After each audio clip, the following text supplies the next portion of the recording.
তো প্রিয় বন্ধুরা, আসসালামু আলাইকুম। সবাই ভালো আছেন তো? আমি আমরা খুবই মর্মাহত, খুবই আহত। কারণ একটাই, আপনারা জানেন, বাংলাদেশের 11টি দল, ইসলামীপন্থী 11টি দল এবং এনসিপি সহ তারা কিন্তু একটা জোট পর্দায় চলে আসছিল। তো এখন কিন্তু তাদের বিজয় কিন্তু খুবই দ্বার প্রান্তে আসছিল। বাংলাদেশের জনগণ কিন্তু নতুনত্ব দেখতে চাইছিল। এখন পুরাতন জিনিসটিকে আসলে তারা বয়কট করে নতুন নতুন জিনিস, নতুন নতুন দিকে আসক্ত হয়েছিল। তার মাঝে কিন্তু আমরা দুঃসংবাদ পেয়ে ফেললাম।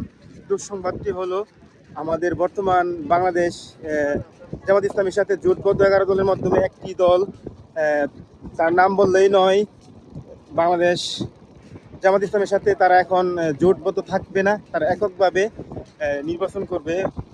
ইসলামী আন্দোলন বাংলাদেশ, আসলে জানি না তারা কিভাবে, তাদের মাথায় আসলো যে এককভাবে নির্বাচন করার।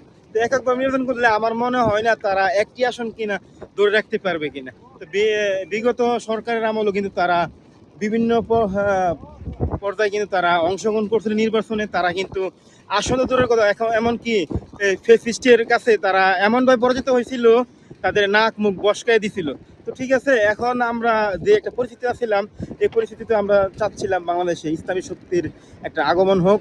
যাই হোক, একটা কথা বললে না বললেই নয়, যে একটা কথা আছে না, যে আমরা গ্রাম অঞ্চলে যে আমি খেলমু আর আমি খেলতাম না, আমার মায়ের ডাহে আমার আমার পেট ব্যথা, আমার আগাই ধরছে, আমার কত কি রকমের সিস্টেম। আসলে আসন নাকি কিনিয়া ঝামেলা চলছে, তারাই ভালো জানে আর আল্লাহ ভালো জানে। যাই হোক, তারপরে শুভকামনা, ধন্যবাদ।